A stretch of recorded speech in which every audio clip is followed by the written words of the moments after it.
गुरु तुम हो ज्ञानी ज्ञान के दाता, मुनि गुरुवर को करके प्रणाम गाऊं मैं, ध्याऊं मैं सुबह शाम। पुलक सागर एक नाम एक नाम। प्रसारण पुण्यार्जक परिवार जिन शरणम तीर्थ धाम के परम संरक्षक संघपति श्री प्रदीप मामा, प्रतिभा मामी, भोपाल। ओम नमः सिद्धेभ्यः। ओम नमः सिद्धेभ्यः। ओम नमः सिद्धेभ्यः। यदर्चाभावेन प्रमुदितमना दर्दुरिह क्षणादासीत् स्वर्गी गुणगण समृद्धि सुखनिधि। लभन्ते सद्भक्ता शिव सुख समाजम किमु तदा। महावीर स्वामी नयन पथगामी भवतु मे।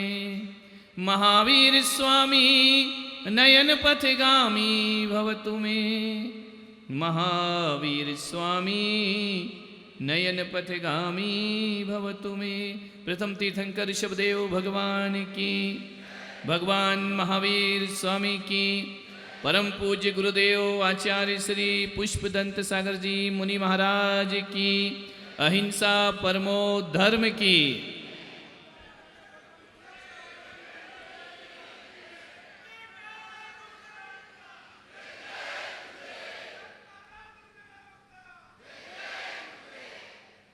बस प्यारी प्यारी भव्य आत्माओं, भगवान ऋषभदेव की इस पावन भूमि पर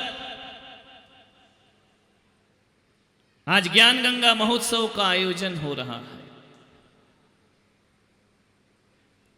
वो भगवान ऋषभदेव जिन्होंने कभी हिमालय पर तपस्या की, अष्टापद में तपस्या की, कैलाश पर तपस्या की। कैलाशवासी यदि जैनों में कोई है तो प्रथम तीर्थंकर ऋषभदेव भगवान हुआ करते हैं।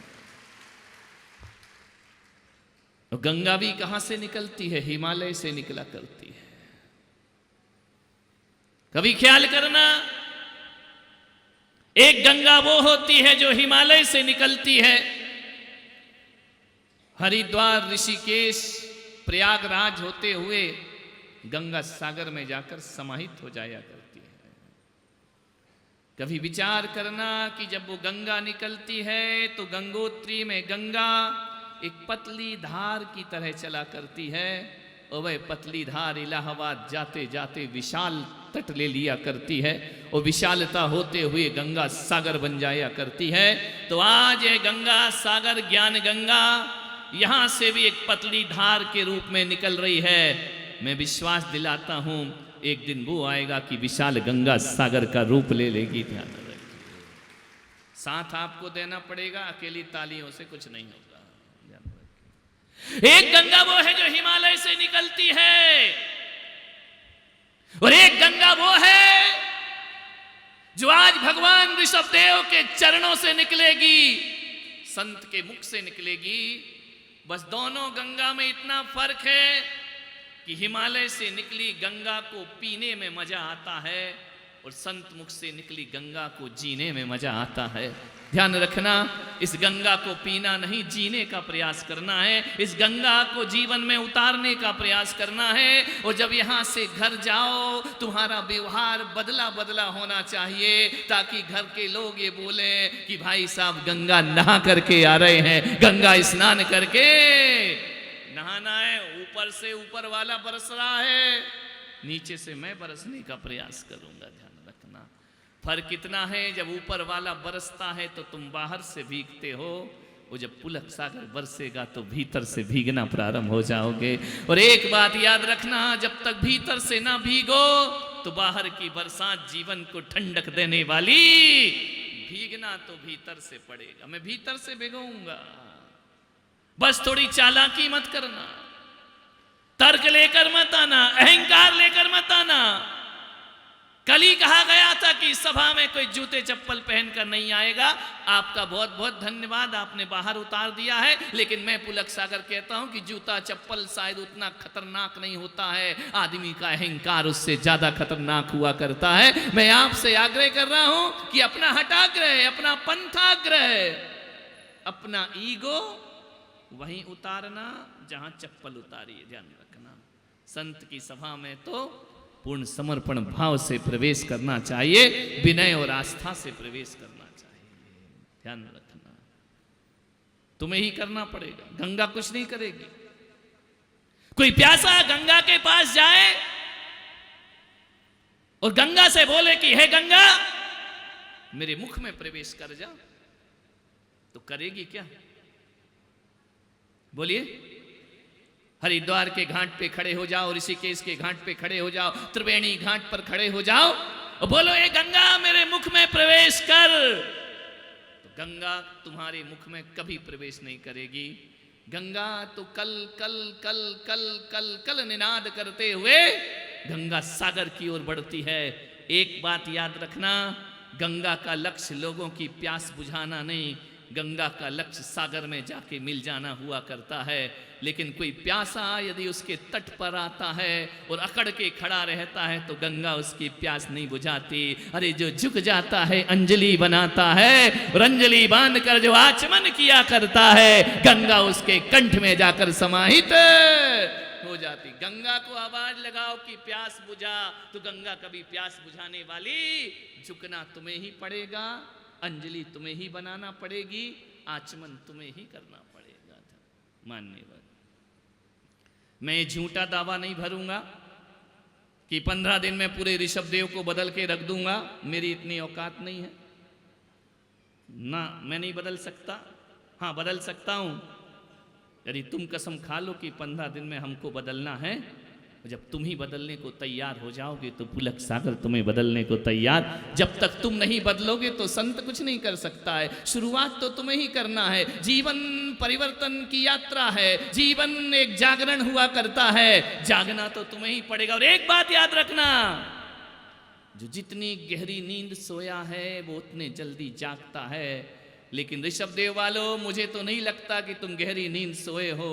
जो गहरी नींद सोएगा उसे जगाना आसान होगा, लेकिन जो सोने का बहाना करके लेटा है उसे जगाना बहुत मुश्किल का काम हुआ करता है। और आज का आदमी गहरी नींद सही सोया है, आज का आदमी सोने का बहाना करके लेटा हुआ है। वह जाग भी रहा है और सो भी रहा है। एक बात याद रखना, माँ आती है ना, बच्चे को सुबह सुबह उठाती, बेटा उठ जा, बेटा उठ जा, स्कूल जाना है, उठ जा उठ जा उठ जा। बच्चा उठता ही नहीं है। जैसे ही माँ उठाती है थोड़ी देर बैठता है, माँ चाय बनाने गई, बच्चा देखता है फिर चली गई, फिर लुढ़क जाता है, फिर सो जाता है। माँ देखती यार अभी तक सो रहा है, उठा नहीं है, फिर आती है, बेटा उठ जा।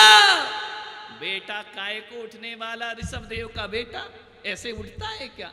ये पहली बार है जो पुलक सागर की सभा में तुम टाइम पर उपस्थित हो गए, ध्यान रखना। वरना तो तुम्हारे यहाँ वही सिस्टम है कि दुकानदार पहले आएगा, कस्टमर बाद में आएंगे।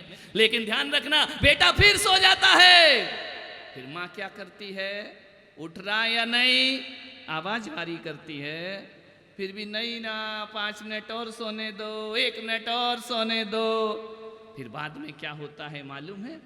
फिर माँ जाती है और 1 लोटा पानी लाती है, और जब उसके मुंह पे पानी के छींटे मारे जाते हैं तो उसकी नींद टूट जाया करती है।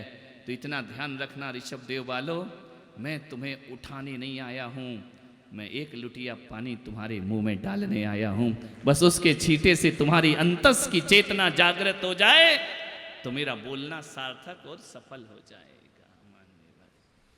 मौसम भी साथ दे रहा है, तुम भी साथ दे रहे हो, हम चल रहे हैं, तुम चल रहे हो, साथ हमारे ये जमाना चल रहा है। मानिए आज का विषय,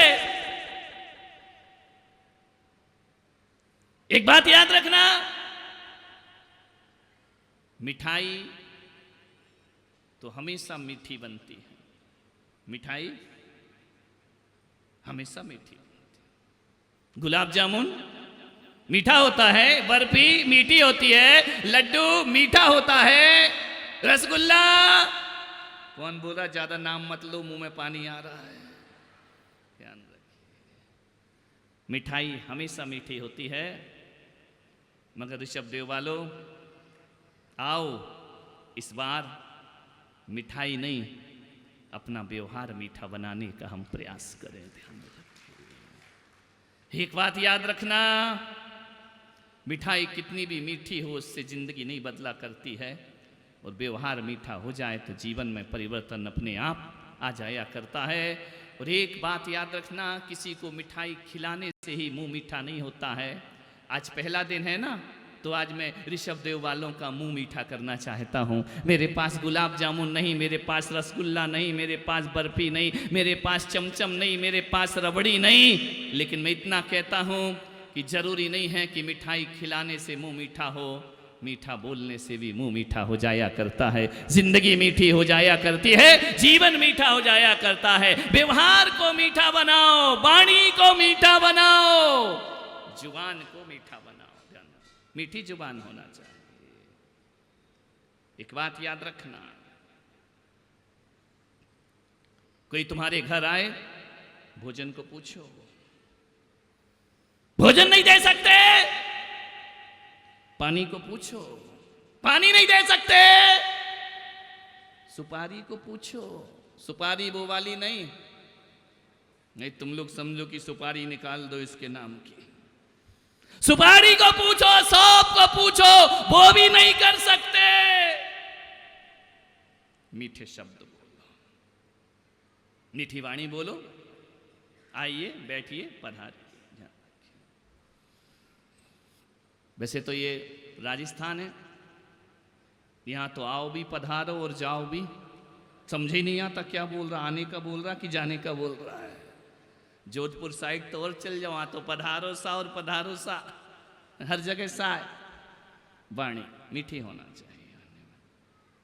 शब्द फोकट में मिलते हैं, लेकिन एक बात याद रखना, इन शब्दों की कीमत चुकाना पड़ती है। शब्दों का यदि सही इस्तेमाल कर लिया जाए तो यही शब्द जीवन के लिए वरदान बन जाते हैं, और शब्दों का यदि गलत इस्तेमाल किया जाए तो यही शब्द जीवन के लिए अभिशाप बन जाते। शब्द सोच समझ के बोलना, ध्यान रखना, मीठा बोलना, अच्छा बोलना, मधुर बोलना। मानव तन मिला है। एक ही आग्रह, एक ही निवेदन आपसे करता हूं, करो वही जो सच्चा हो, करो वही, एक सूत्र दे रहा हूं जीवन का, करो वही जो सच्चा हो, करो वही जो सच्चा हो, बोलो वही जो अच्छा हो, वाणी वही जो मीठी हो, वाणी वही जिसमें मीठा हो, गीत वही जिसमें गीता हो। ध्यान रखिए, देखो वही जो सत्यम शिवम सुंदरम हो, खाओ वही जो प्रसाद हो, और पियो वही जिसमें अनहद नाद हो। ध्यान रखिए, जीवन आपका सही होगा। चाल वही जिसमें चरित्र हो, और जीवन वही जो पवित्र हो। ध्यान रखिए, पवित्रता की ओर बढ़ने का प्रयास करिए। बोलना सीख जाए आदमी। आज पूरे देश में ये बोलना राष्ट्रीय बीमारी हो गई है। हर कोई बोलता है, इतना बोलता है, इतना बोलता है, इतना बोलता है, इतना बोलता है आदमी कि उसके बोलने का कोई महत्व नहीं रहता। बोलने में आदमी, ध्यान रखना, ये बोलना वाणी जोड़ती भी है और वाणी तोड़ती भी। कितना बोलता है आदमी, कितना बक बक करता है आदमी, समझ नहीं आता है। परमात्मा ने आपको मालूम है 2 कान और 1 जीभ दी है। कितनी जीभ दी है? कान कितने दिए हैं? बोलो, सो गए क्या कि पानी लाऊं 1 लुटिया? है? कितने कान दिए हैं? 2 कान 1 जीभ कुदरत ने तुमको दी है। मालूम है क्यों दिए हैं? कि सुनो ज्यादा, बोलो। और तुम क्या करते हो? बोलते ज्यादा हो और सुनते। ध्यान रख, क्या व्यवस्था प्रकृति ने, कुदरत ने सौंपी है। जो इंद्री 2 है उससे 1 काम है, वो जो एक है उससे दो काम है। आंखें कितनी हैं, काम कितने हैं दोनों के? ये वाली आंख क्या करती है? देखती है, और ये वाली दोनों ही देखती। कान कितने हैं? दो हैं, ये भी सुनता है और ये भी सुनता है। हाथ भी दो हैं, ये भी वही काम करता है, ये भी वही काम करता है। पैर दो हैं, उसका भी काम एक ही है, चलना। ध्यान रखना, दायां पैर भी चलता है और बायां पैर भी चलता है। लेकिन एक बात याद रखो ऋषभ देव वालों, नाक कितनी है? एक। कटवाओगे तुम, लग रहा है पूरी। एक नाक दिख रही है तुमको? यदि एक नाक होगी तो बाबा रामदेव योगा कहां से कराएंगे? प्राणायाम कहां से होगा? दायां स्वर और बायां स्वर, विचार करिए, नहीं तो प्राणायाम योगा गड़बड़ हो जाएगा, बाबा रामदेव का योगा समाप्त हो जाएगा। आपसे इतना निवेदन करना चाहता हूं, नाक भी दो है, केवल आंख केवल जुबान एक है। ध्यान रखना, जो दो है वो एक काम करती है और जो एक है वह दो काम करती है। जुबान अकेली है लेकिन उसके काम दो हैं, एक चखना और एक बकना। ध्यान रखना, दो काम करती जुबान, चखती भी है और बकती भी है। चखना भी इसका काम है और बकना भी। लेकिन इतनी होशियार है जुबान, चखती तो मीठा मीठा है। आगे की बात आपको मालूम है, ऐसी बातें आपको जल्दी समझ में आती है। चखती बड़ा मीठा मीठा है लेकिन बोलती बड़ा तीखा तीखा है। ध्यान रखिए, जब भी बोलेगी आग उगलेगी। ध्यान रखिए, ध्यान रखिए। मैं कहता हूं कि ना तो लोग दौलत से दुनिया में राज करते हैं, ना तो लोग शोहरत से दुनिया में राज करते हैं, ना लोग ऊंचे ऊंचे पदों से दुनिया में राज करते हैं। यदि दुनिया में कोई राज करता है तो मीठी जुबान से लोग दिलों में राज किया करते हैं। ध्यान रखना, दिल। मोदी जी के पास क्या है? बोलना ही तो है, और क्या है? ध्यान रखिए। और जे दूसरी पार्टी के पास बोलने वाला कोई है ही नहीं ढंग का। ध्यान रखना, मान्यवर बोल बोल के दुनिया हिला दी। मान्यवर एक ही चीज, मीठा बोल। प्रसारण पुण्यार्जक परिवार जिन शरणम तीर्थ धाम के परम संरक्षक संघपति श्री प्रदीप मामा, प्रतिभा मामी, भोपाल। गुरु तुम हो ज्ञानी, ज्ञान के दाता, मुनि गुरु